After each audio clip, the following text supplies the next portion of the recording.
Just as a mountain breaks the horizon, Surah ar-Rad rises immovable, grounded in Tawḥīd ar-Rububiyyah, crowned with thunder and lightning.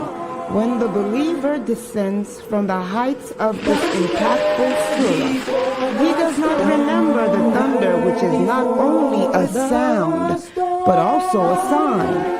New class here on Sunnahfollowers on the book written by Sheikh Karim Abuzaid, The Mecca Journey Through the Quranic Mission, Surah ar-Raʿd, The Thunder Before the Storm, 2nd edition, being taught by Ustadah Laila Nasheeba. Stay tuned right here for the date and time, streaming on all major platforms. Channel Sunnahfollowers.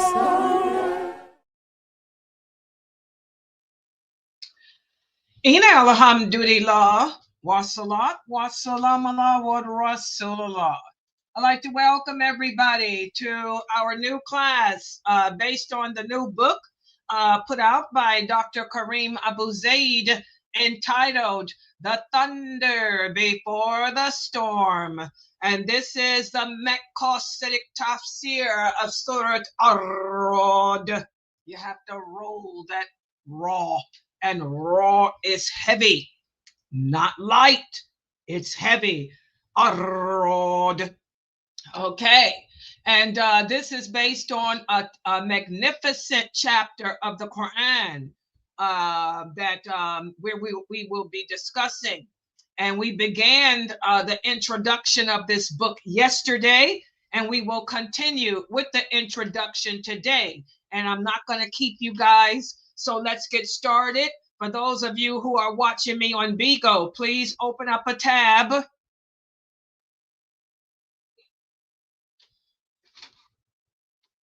Hold on for a second. Hold on, let me take care of this right here. Yeah. Okay, for those of you watching me on this Bigo platform, please open up a tab on your cell phone to YouTube and go to my YouTube channel Sunnahfollowers.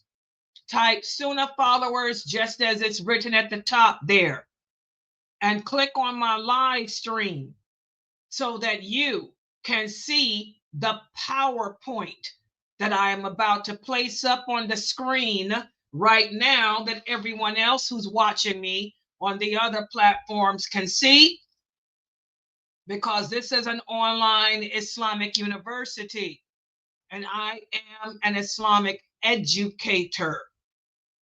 You guys get that? I am an Islamic educator, and I am here to educate you about Islam. We're not here for nothing else but that. All right? So, if everyone else, inshallah, you should be able to see my screen now. Everybody see that?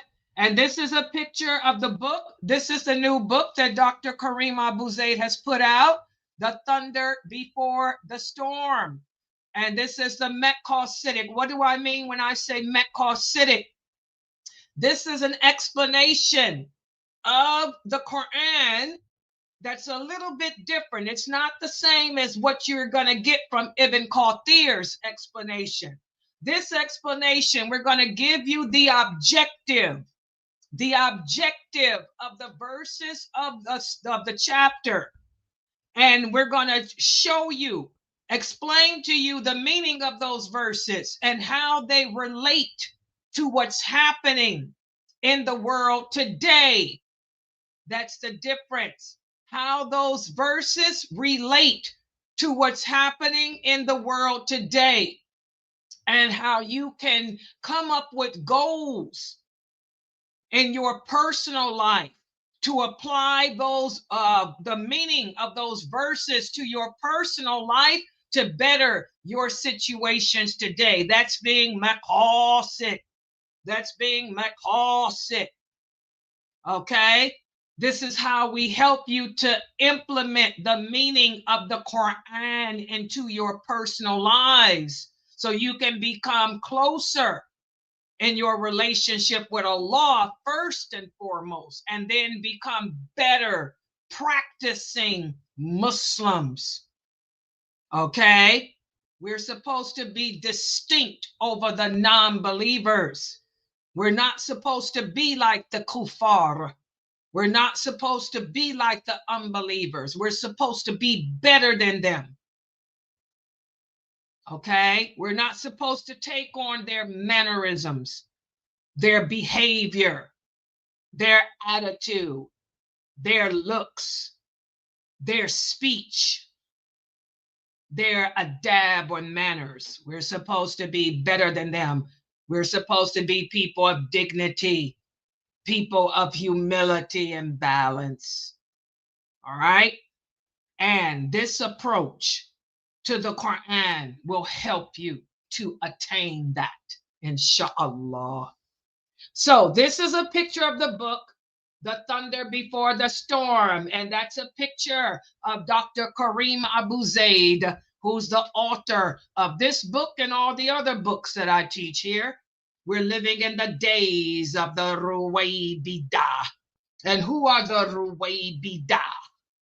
These are the people who our Prophet sallallahu alaihi wasallam described as being people who have a lot to say about what's going on in the world today. They can tell you everything about the politics of the world.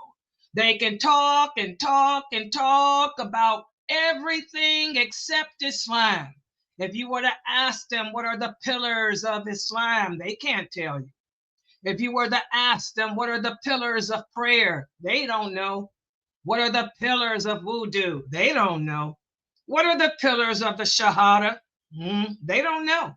What are the pillars of marriage? They don't know. But they can tell you all about the football teams, all about the basketball teams, all about the latest singers, the latest dances, the latest trends.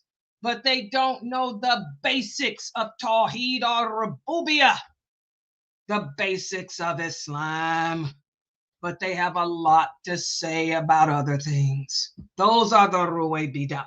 And we're living in those days. So you need to know who you're taking your knowledge of Islam from. So that's why, it's important, to know who you're learning from. So that's Dr. Karim Abuzaid. That's why I put his pictures on everything. That's why, even though I've been teaching Islam for over 50 years, people didn't know who I looked like until 4 years ago. That's me, yours truly. That's why I now am showing who I am. You can find my videos, all my lectures all over the internet, but you never knew what I looked like until 4 years ago. You need to know who you're learning from. That's me. Okay, and that's the book. The book can be purchased from Amazon. Please, guys, go to Amazon and purchase the book. This book should be a part of every Muslim's library. And today we're going to continue with the introduction. We're going to speak about the triangle that holds what our purpose is as Muslims. And we're going to also speak about the sovereignty that demands our submission. Most Muslims don't know what that sovereignty is, but we're going to talk about it. So let's get started here. I want everyone to pay attention. Please feel free to take screenshots too. Okay. All right, here we go. The story of our creation as Muslims is not left to guesswork. Allah did not bring mankind into existence and place them on earth and then leave them without direction. From the very beginning, He defined our purpose. And He told us that our purpose is to know Him, to worship Him, and to live by his guidance until we meet him again. So this purpose rests upon three interconnected pillars, which are known as the triangle of faith. Number one, to believe in Allah, and that entails believing in his existence, his lordship, his names and his attributes.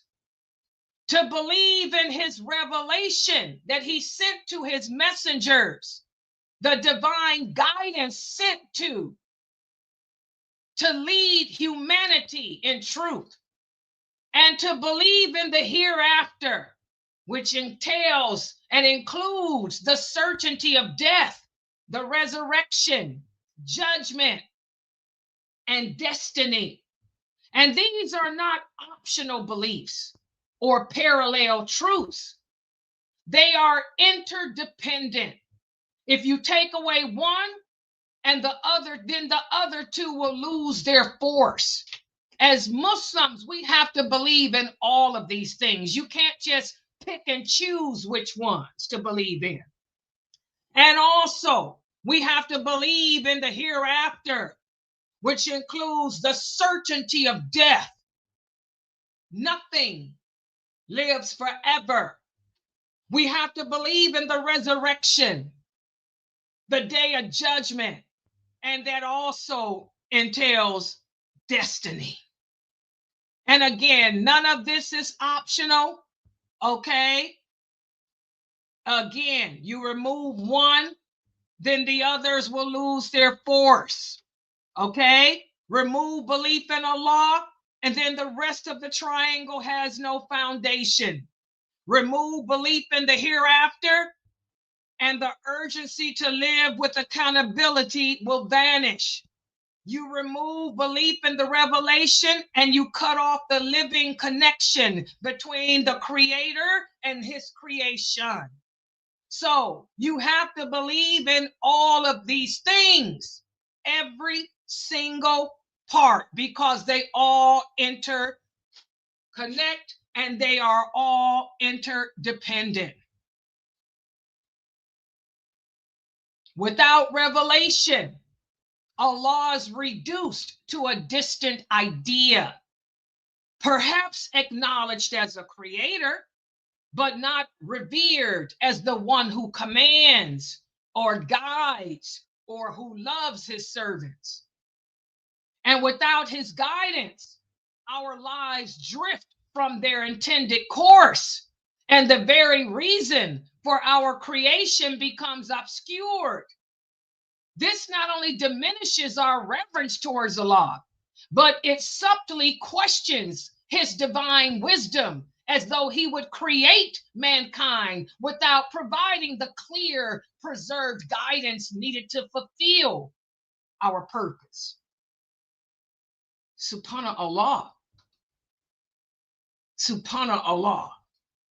And without revelation, messengers become simply moral teachers, stripped of their divine mandate and authority, such as we have today. Life coaches, life coaches, life coaches. Without revelation, the hereafter becomes a vague hope or an abstract fear, not an unavoidable reality shaping daily choices. The Quran itself rejects this type of separation. In this chapter of the Quran, ar-Raʿd, Allah repeatedly ties his signs in creation. He ties the alternation of night and day.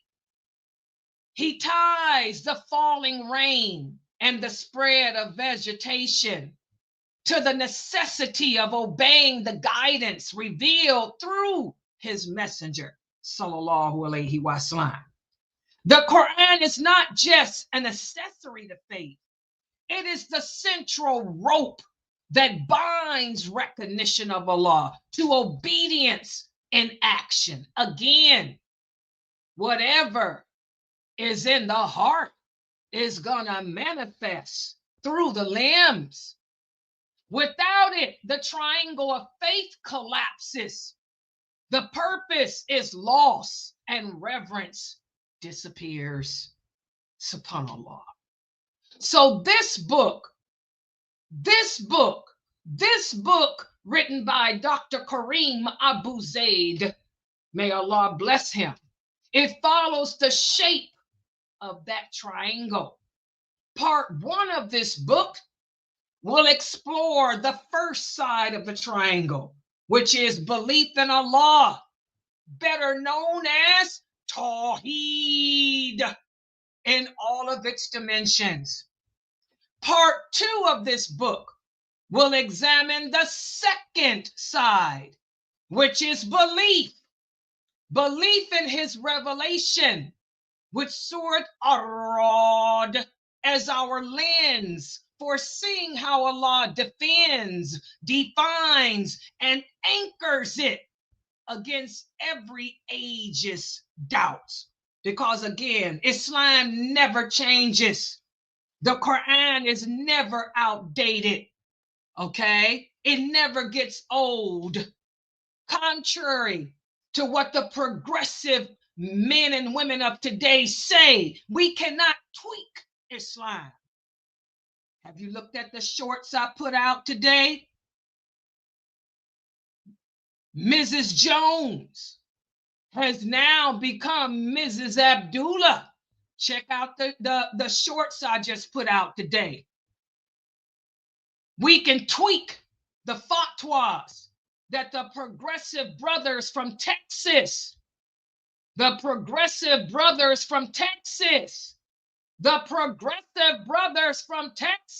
don't have to mention their names. Their fatwas are online. They have tweaked the Quran and said that professional Muslim women can be more lenient in how they dress. They don't have to draw their veils over their bosoms, as Allah says in the Quran, anymore. They don't have to wear loose-fitting clothing if they're in a professional field. They can show some skin. Oh yeah, tear down the borders. Women and men don't have to be separate. We can intermingle. We can sit at the same table. We can sit side by side. We can even shake hands professionally, even though the Prophet Sallallahu Alaihi Wasallam said it would be better to stab yourself with an iron bar. We can shake hands if we're professionals. So, Mrs. Jones, she was a problem back in the 70s and 80s. But now we got to look out for Mrs. Abdullah, because Mrs. Abdullah is making plans. She's got a thing going on. She has replaced Mrs. Jones because this is 2025 and 2026, we can tweak. In the words of these brothers and their fatwas, we can tweak and determine what's essential and what isn't essential of the Quran. And I'm not lying. Their fatwas are online. Read them. The intermingling. It's all about Mrs. Abdullah. She's got a thing going on. SubhanAllah. SubhanAllah. So, part 2 of this book will examine belief in Allah, his revelations, and our lens will be for seeing how Allah defends, defines, and anchors his revelations against every age's doubts. And I hope the brothers in Texas, no matter how many PhDs they got, hope they listen to my lectures. And then part 3 will conclude with the hereafter, the reality, that gives every command its weight and every choice its eternal consequence. The consequences of tweaking Allah's book, his laws, his commands. So through this journey, we will see that the triangle of faith is not a diagram to be admired.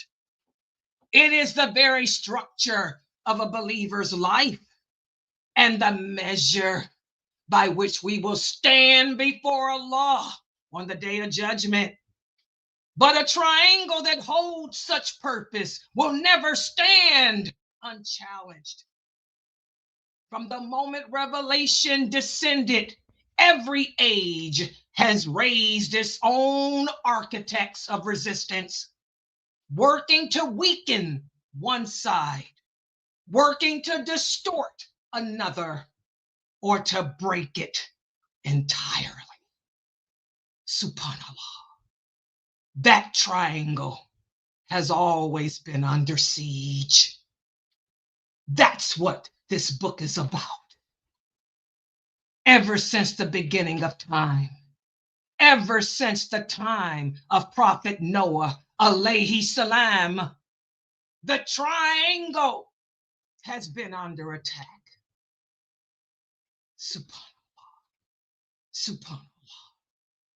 So this chapter of the Quran, it starts off with 4 amazing letters. Alif, Lam, Mim, Ra. These are the verses of the book. And what has been sent down to you from your Lord is the truth. But most people do not believe. That's how this chapter of the Quran begins. Let me read it again. Alif, Lam, Mim, Ra.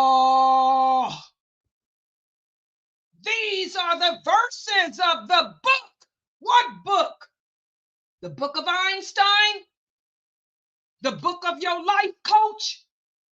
The book that can be tweaked? This is the book of your Lord, the book of Allah. And what has been sent down to you from your Lord is the truth. But what is Allah saying here? Most people do not believe. This is not a gentle beginning. This chapter does not begin with a gradual build-up. This chapter begins with a strike of thunder. The truth. What do I tell you guys?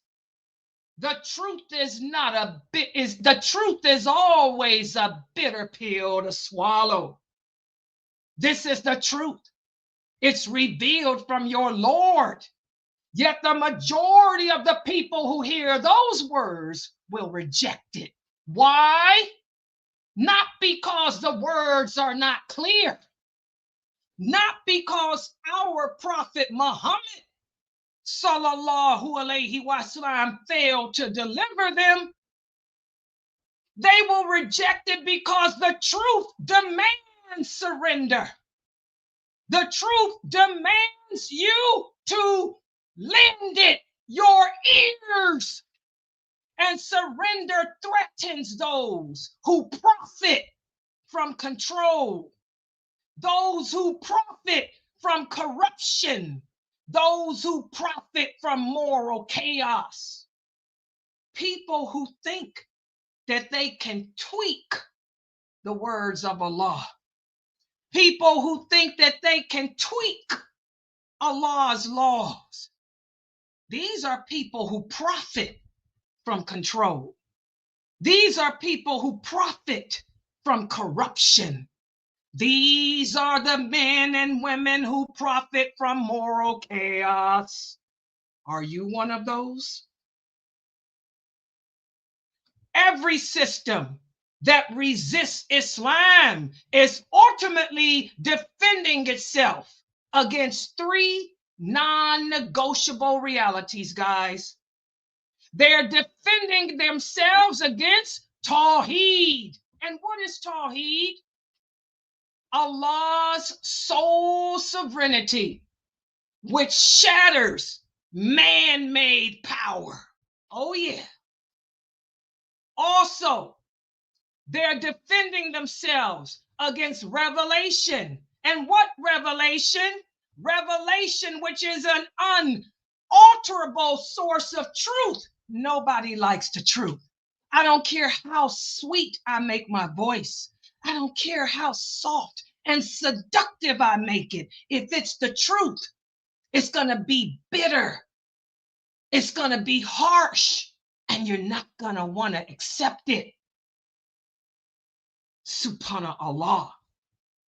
Also, they are defending themselves from Akhirah. The Akhirah. And what is Akhirah? It's accountability, a coming accountability that will strip away the illusion and delusions of impunity. Nobody likes to be held accountable. That's part of being human. You don't want to be judged. You don't want to be held accountable. Subhanallah. Subhanallah. This is the truth. And there's always been architects of resistance ever since the time of Noah, alayhi salam. There's been architects of resistance. 2025, soon to be 2026, is no difference. There's always been women and men who were great speakers, great manipulators of words, who can tweak this and tweak that, give you what you want to hear instead of what you need to hear. Even during the time of our prophet, sallallahu alayhi wasallam, there were architects of resistance known as the Quraysh. The Quraysh, they wore tribal cloaks and they wielded idols. Today, we have the status quo brokers who wear suits and ties. They trim their beards. They get PhDs from Harvard and Yale. Some go to Medina too. They produce media. They write policies. They frame falsehood and all of that. But their tactics are the same as the Quraysh. They distort Tawḥīd with vague spirituality. Believe in whatever makes you feel good. Okay? They pressure revelation to reform, stripping it of hijab, the obligation to cover for women. The free mixing, we can all sit together. They don't tell you. When the Prophet sallallahu alayhi wasallam and the companions used to sit at the same table, first of all, the verses of hijab weren't revealed until after the Battle of Badr, number one. Number two, when they used to sit together at the same tables, the women and men, they were related. They weren't strangers. You didn't see Aisha, radiyallahu anha, Salama, and the women sitting at tables with men that they didn't know. They were from the same tribe. They were related. These were cousins. These were cousins and brothers and sisters and aunts and uncles sitting at the same table eating. They weren't sitting at the tables with men who they never saw before in their life, who they didn't know. And they were dressed properly. They weren't flirting with each other. They weren't sitting at a table with some strange man who had a cell phone, taking pictures underneath the table of the woman's derriere when she stood up, or her legs, And the women weren't standing up on a stage, putting her hands on her hips, showing her breast line. And as she turned around, the men were taking videos of her. That wasn't going on. These people were related. They were family members. They weren't with strange men that they never knew. So let's not get it twisted. That's the problem. Muslims today are not educated. You're feeble-minded. You don't know anything about the religion. You know nothing about the Prophet, sallallahu alaihi wasallam, nothing about the Arabs, nothing about tribes, nothing about history, nothing. You don't even know the pillars of wudu, the pillars of the prayer. Most of you cannot pronounce the Fatiha correctly. Most of you cannot even pronounce the Tawḥīd in Arabic. But you want to sit here and tell me that you can mingle. You can sit at a table with a man that you've never seen in your life.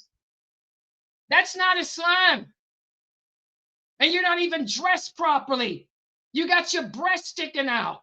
You got your behind showing. And let's not talk about the perfume that's making people like me with allergies sneeze every 5 seconds. So, reform. These are the status quo brokers with the suits and trim beards and the beautiful voices telling you that you can tweak Islam because it's 2025, soon to be 2026, and we can reform and become progressive Muslims. Strip away the hijabs, strip away the separation between women and men. Okay?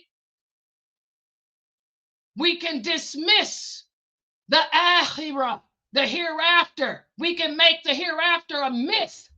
Replace it. Replace it with live for the moment. Women can become traveling nomads. We can travel around the world like non-Muslim women. When Allah says your home is better for you, that a woman gets more blessings, more reward, staying in her home, practicing her deen in her home, not traveling around the world. You want to talk about Khadija, radiallahu anha, being a businesswoman. Let me give you the truth. Khadija never worked at no job. She was a businesswoman who never left her house. She hired men to work for her, and they used to steal from her until she met the Prophet Muhammad sallallahu alaihi wasallam. She never left her home. She never worked outside her home. No woman did in the 6th century. Women didn't go to work in the 6th century. Women were cheated, robbed, raped, abused in the 6th century. Do your homework. So whoever's telling you that Khadija left her house every day and went and punched a time clock, they're telling you a lie. That didn't happen in the 6th century. She inherited her father and her husband's money and business and was wealthy. But she stayed in her home and hired men to do her work for her, and they cheated her. They robbed her until she met the Prophet, and he was honest. He didn't steal from her. He didn't rob from her. But she herself personally never worked outside of her home. She never traveled anywhere. None of the women did. They would have been robbed. They would have been raped. They would have been killed. So I don't know where you sisters are getting your knowledge from, but it ain't from nobody who's educated about history or definitely about Islam. So you trying to be like the non-Muslim women, you got problems. The non-Muslim women are more educated than you about history. If a woman traveled anywhere in the 6th century, she had to put on dung and dress up like a man. Because if she didn't, she wouldn't survive traveling anywhere. She'd be sold into slavery and prostitution if she survived being raped. These were the dark ages. All right. So history repeats itself. Islam counterattacks all this distortion of Tawḥīd. Islam, the Quran, counterattacks the pressure to reform this religion. Islam has a counterattack against those who dismiss the hereafter. And Surat ar-Raʿd dismantles this with the following. Hold on for 1 second, guys. I need to take this call.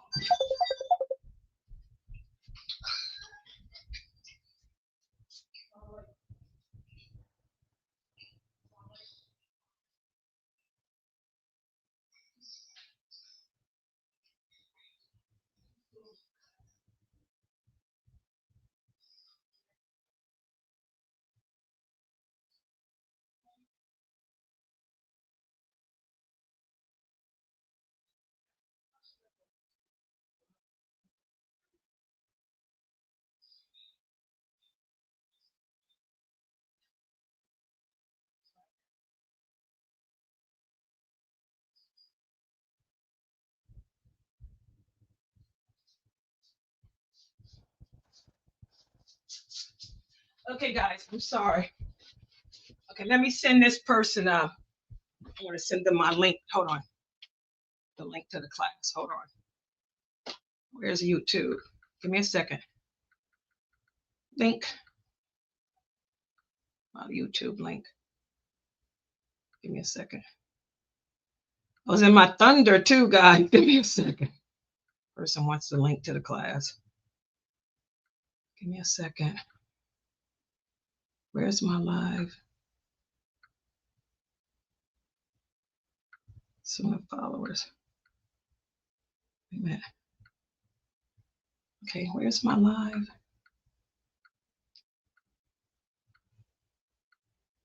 Wait a minute.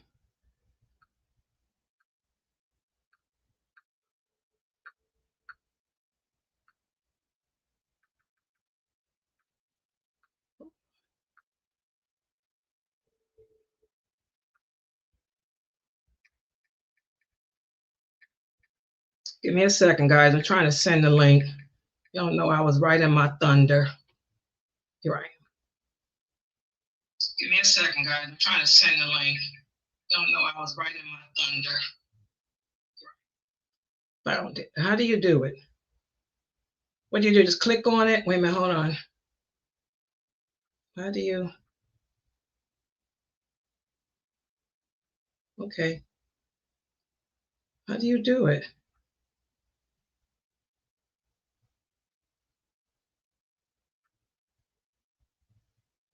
How do you share how do you share the link? Where's share at Look for the little arrow that turns to the right. It's on the side. It's almost invisible. There's an arrow. I'm using a phone. Okay. Yeah. Look for the little arrow that turns to the right. It'll say share. And then you send it to their messenger or their email or wherever you want to send it. I don't see it. Norto.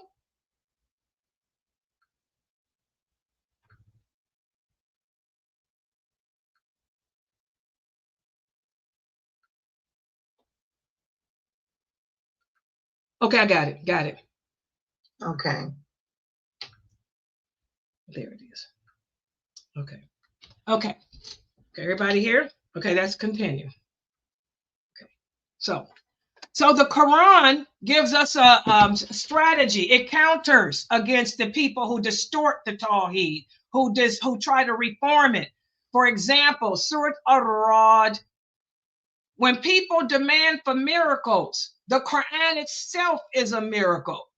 For example, we tell people, look at your hands, look at your tongue, all of that. This is a miracle, subhanAllah. Also, when people make fun of the prophets, alayhi salam, all of Allah's past messengers were made fun of too. But the truth outlasted every single tyrant. Also, victory. Like, for example, what's happening in the world today. We got Muslims who don't understand that the power, the might is in the hands of Allah. What's happening today in the world? War. It comes from Allah. You know, you can't stop what's happening in the world. You can't change the politics. Allah is in control of the politics. Change begins within yourself. There's nothing, you can pick up all the flags, you can pick up all the slogans, you can protest the qadr of Allah all you want to. But there, if all the creation were to come together, they wouldn't be able to stop what's going on unless Allah willed it. But what you can change is yourself. Allah tells us he will never change the condition of a people until they change what is within themselves. That's why the Prophet sallallahu alaihi wasallam would tell the companions, don't worry about the politics. He would tell them, don't get involved in what's going on with the Romans and the Persians and all of that. Allah's in control of that. Change what's going on within yourself. So each verse of Surat ar-Raʿd, it either fortifies the triangle of faith or it exposes the tactics of its enemies. So what's your role in the storm? This chapter of the Quran is not a history lesson. It's a combat training.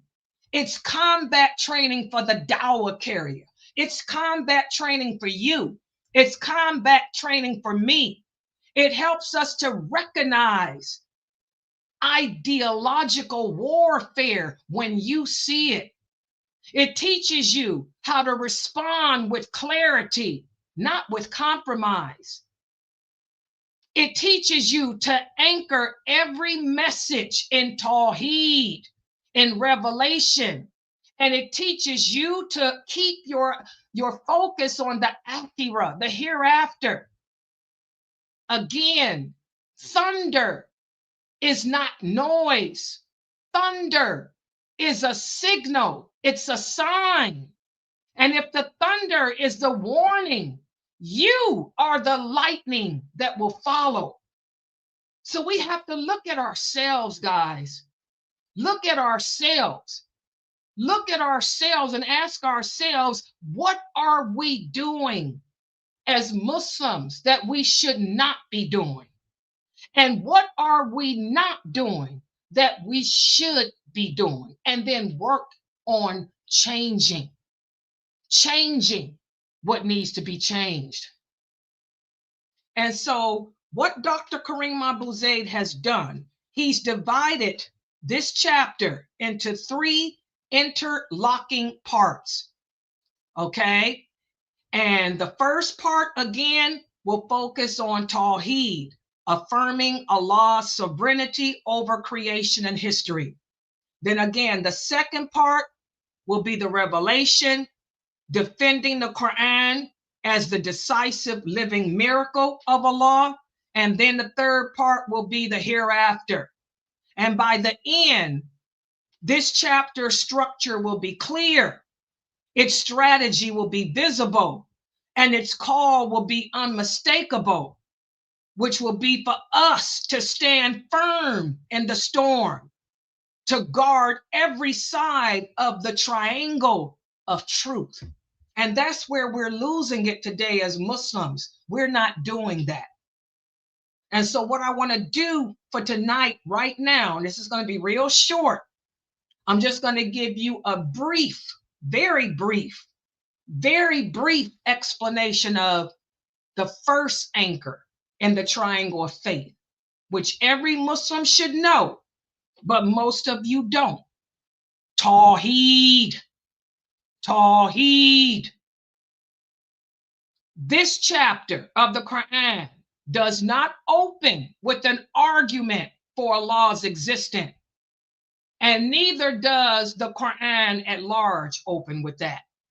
The message does not begin on a defensive note. The message does not attempt to prove the creator through abstract logic. Instead, it unveils him. It speaks as reality speaks, with certainty. Belief in Allah, that's what Tawḥīd refers to. And belief in Allah is presented not as a philosophical theory, but as an undeniable truth written into the fitra. And that's what I've been speaking about for the past 6 months with you guys. What is the fitra? It's that given disposition in which every soul is created. We all come into the world searching for the truth, searching for submittance to the will of Allah, but it is twisted by either our parents or by the society that we live in. Most of us never find that truth. Some of us do, but we lose it. The Quran does not beg for acknowledgement. Instead, it thunders with the voice of reality. How does this chapter start off? Again, listen to the first opening line of this chapter. Alif, Lam, Mim, Ra. Y'all see that? Alif, Lam, Mim, Ra. These are the verses of the book. And what has been revealed to you from your Lord is the truth. But most of mankind do not believe. As I tell you guys, there's going to be more people in hell than in paradise. There's your dalil. There's your proof. Most people say they believe in Allah, but the reality is they don't. So again, the sacred sequence of Alif, Lam, Mim, Ra is first and foremost a mystery. What does that mean? That means no one can tell you what those letters mean. Okay? Only Allah knows. Only Allah knows the meaning.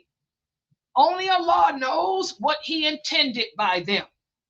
There's different speculations. Okay?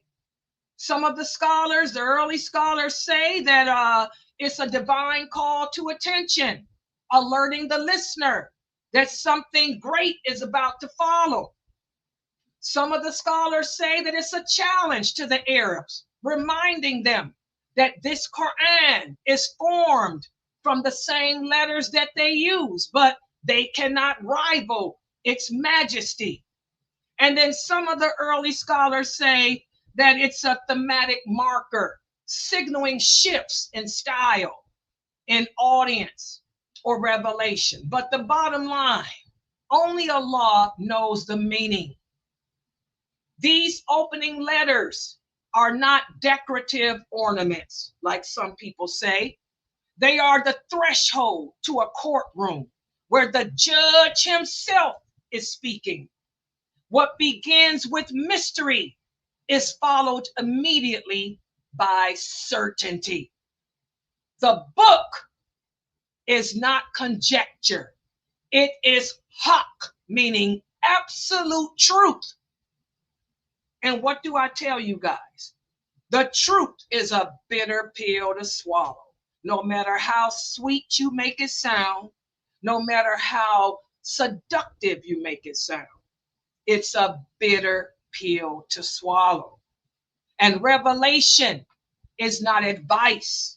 Revelation is Allah's verdict. Yet, as He says, most of mankind do not believe. Why? Not because there's no evidence, not because the concept of a creator is strange or foreign, but because Tawḥīd demands surrender. And like we talked about, most humans don't want to surrender to the truth. Most people can't handle the truth. Subhanallah. What is resisted in Tawḥīd is not Allah's existence, but his authority. They don't fear the idea of a creator. Instead, they fear the reality of a judge. They don't reject the theory. What is it that humans reject having? A master. This is that one. Exactly, sister. That's that. This is that surah. Exactly, Sister Amira. So, this is what I wanted to go over today in this book. Alif Lam. Yep, that's it. Yep, that's it. So, inshallah, this is going to be a great journey for us going over this book. The thunder before the storm. The thunder before the storm. Talk about shaking up your heart. Did I shake your heart tonight? Something to think about. Tawḥīd.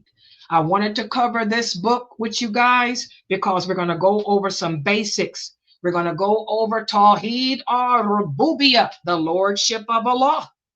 A lot of Muslims have a hard time accepting the Lordship of Allah. If we truly believed in and accepted the Lordship of Allah, we'd be able to submit to his decree. Remember, the Prophet Muhammad sallallahu alaihi wasallam said every nation of people has their pagans, their fire worshipers. The fire worshipers of this nation are those who cannot accept the qadr of Allah. We can't accept that what's happening in the world today. War is a part of life. I grew up during war. We had Vietnam. The war against Israel was happening then too, and Iran. And Vietnam, plus we had communism. What was going on in the 60s? Communism. Oh yeah, plus say it loud. Hit it. I'm black and I'm proud. Oh yeah, we had the civil rights movement growing up when I was growing up. Tell it. My sisters from Jersey in here. Tell them, Sister Annette. Oh, we had so much going on in the 60s. It was a terrible time in America's history. And you Muslims today don't know what we went through in the 60s, girl. Oh, yeah. It was terrible times. But see, we believe in the Lordship of Allah. You kids today, you don't believe in the Lordship of Allah. That's why you're having a hard time accepting what's happening in the world today. You feel privileged. What's going on with this privilege stuff? Yeah.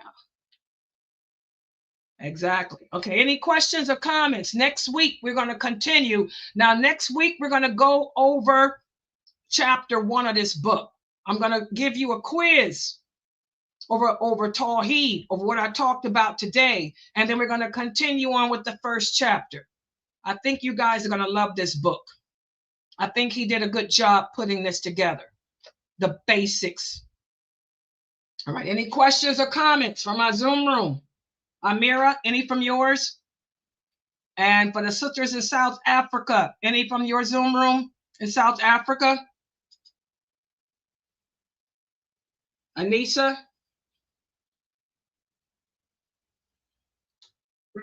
Great class. Okay. All right, if there's no questions, I'm going to log out for tonight. Yeah, I think I'm going to like it too. Oh, you like my passion? Yeah. I tried to, put the power in there. And by the way, guys, go to my YouTube channel and click on the shorts. I did put some shorts out today too. Yeah, from the class, the 6:30 class, also Mukhtar's class. And I think I put some shorts out from Dr. Dramali's class too. Make sure y'all share those shorts on my YouTube. I did Mrs. Jones, what is it?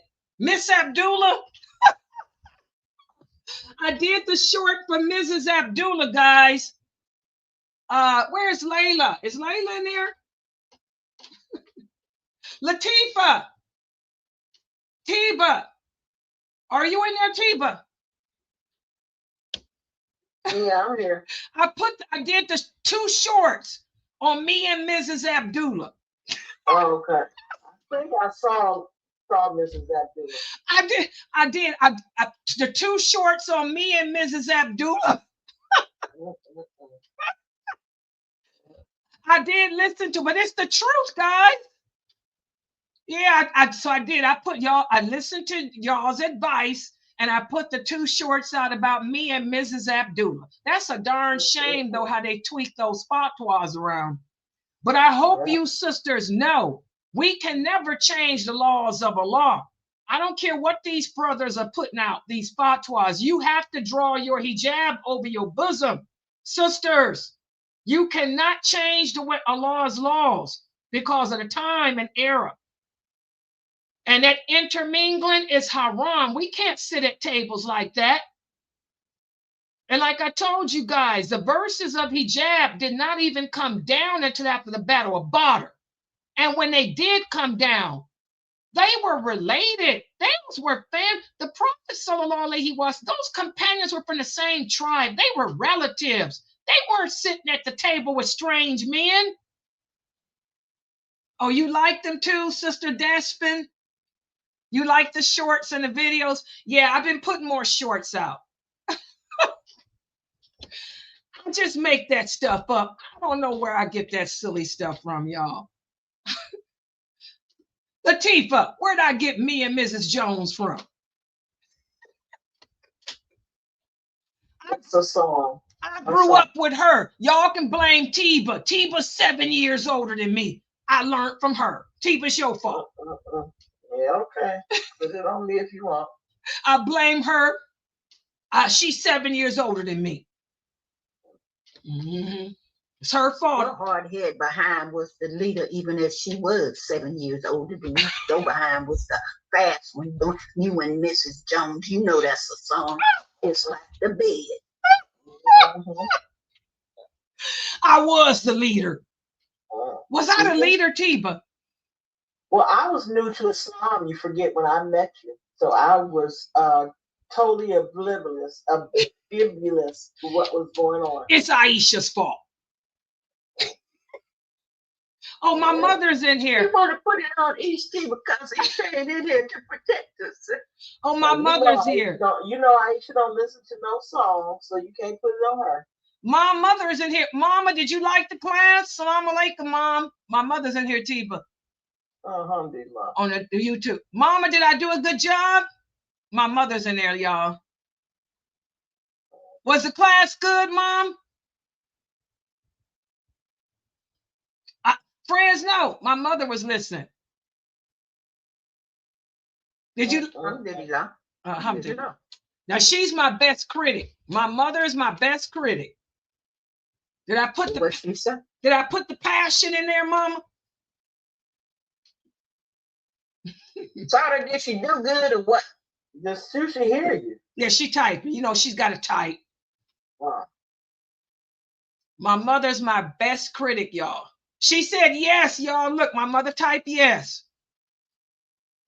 Yeah. I get that passion from her. My mother's passionate too. That's that Viking blood. That Creole, Cajun. That Cajun Creole blood. So you like the book, Mom? She told me she liked the book too. Fresno, did you look the book? Did you get the book? You like it? Yeah, it's good. I like it. I think I'm gonna like it like the Ibrahim book. I think so too. I like the way he put this intro. Y'all see why I did the intro? I think I like the way he put the intro together.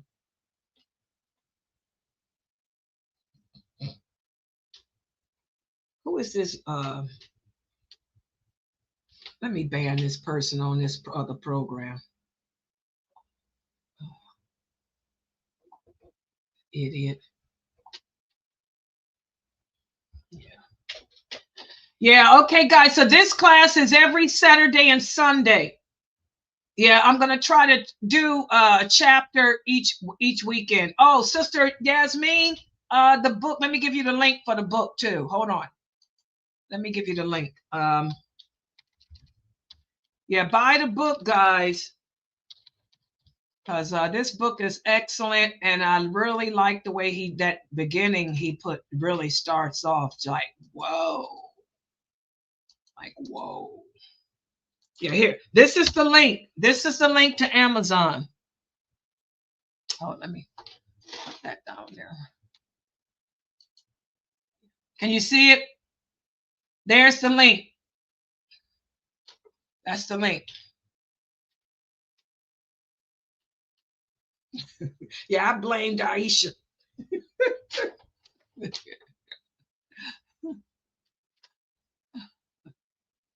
Yeah. Okay, guys. Really here enjoying it. Oh, you like, my mother really likes it, Fresno. She says she's learning a lot from this. Oh, now that's a compliment from my mother, y'all. She says she's learning from the class. Fresno, my mother likes Girl, the class. Oh, yeah. now that makes me feel good. My mother's learning from the class. Wow. Yeah. Alhamdulillah. Okay, guys, I'm going to log out for tonight. Tomorrow is Monday. So we have my 6:30 class, the diluting el-walah wal-bara. And also tomorrow we have the Riyadh Salihin, the Hadith class, the Riyadh Salihin. Please make sure you guys share the shorts.